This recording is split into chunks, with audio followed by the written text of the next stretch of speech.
Hell's Point, Part 6, Tour of Duty. Officer Dannon was a veteran police officer of 41 years old. He had joined the force at 17 and had gained much notoriety as a man who got things done, proving himself over and over again to be someone who could be trusted to do the right thing in any situation. He took great pride in this fact, and always made sure that he did everything in his power to keep it that way.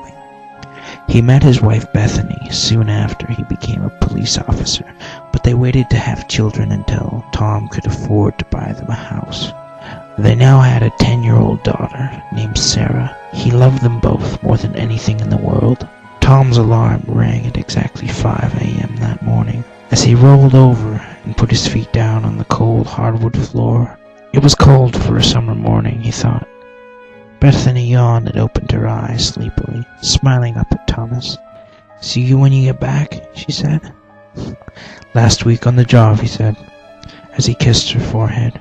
Bethany was 2 years younger than Thomas, and still just as beautiful as the day he married her, her brown shoulder-length hair falling to one side of her face. She'd always been a strong woman. That's why she married Thomas, a man of good character and morals, a strong man for a strong woman. He had always done his best to take care of her. "Be careful," she said, as she always did when he left her. "Always am," he answered back. Officer Dannon showered and shaved and dressed in silence as the sun began to rise through the trees of his suburban home. He said goodbye to his sleeping daughter and quietly closed her door behind him. She was 10 already. He could hardly believe it. Soon she would go back to school. She was already smarter than most of the kids in her class. He was very proud of her for that. Tom's back hurt that morning. He'd fallen off his chair at work yesterday. He would have to be more careful in the future. He wasn't as young as he used to be. Tom stepped out the door and locked it behind him.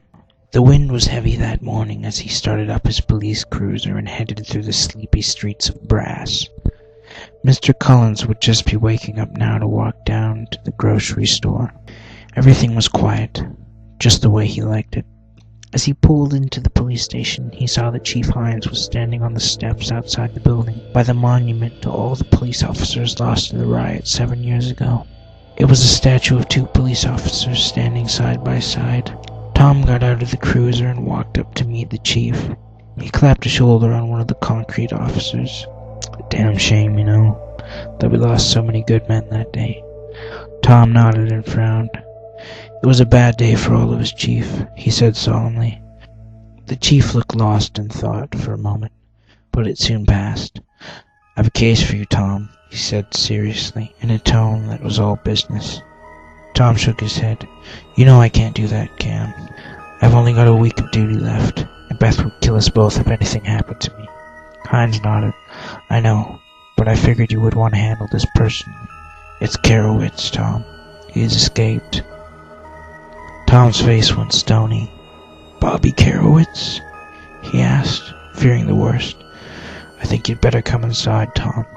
Officer Dannon nodded and followed the chief inside.